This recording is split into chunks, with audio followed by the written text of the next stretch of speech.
Bangladesh premier league BPL এর সিলেট পর্ব শুরু হচ্ছে সোমবার। সকাল থেকে শুরু হয়েছে টিকিট বিক্রি। তবে ঢাকার মতো খুব একটা চাপ নেই টিকিট কাউন্টারে। একই সাথে মাঠে অনুশীলন করছে ফ্র্যাঞ্চাইজিগুলো। সিলেট আন্তর্জাতিক স্টেডিয়ামে আছেন তানভীর আহমেদ, সরাসরি যাচ্ছি তার কাছে। তানভীর, বিপিএল এর সিলেট পর্বের জন্য দলগুলোর প্রস্তুতি কেমন চলছে আমাদেরকে জানাবেন।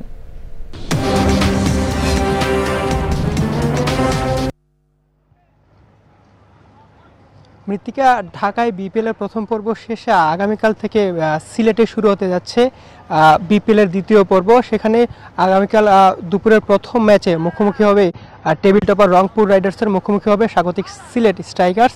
আর সিলেট কিন্তু এখন পর্যন্ত একটি ম্যাচ খেলে এখনও জয় শূন্য। এদিকে রংপুর রাইডার্স 3 ম্যাচের 3টিতেই জিতে টেবিলের একেবারে উপরেই রয়েছে।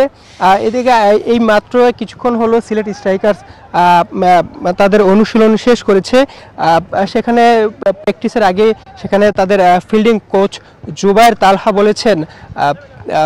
তালহা বলেছেন যে ব্যাটাররা তাদের দায়িত্বটা ঠিকঠাকভাবেই পালন করছেন। বোলাররা যদি তাদের ভুল সূত্রে আগামী ম্যাচে ভালো বল করতে পারে তাহলে কিন্তু তারা ম্যাচ জিততে পারবে।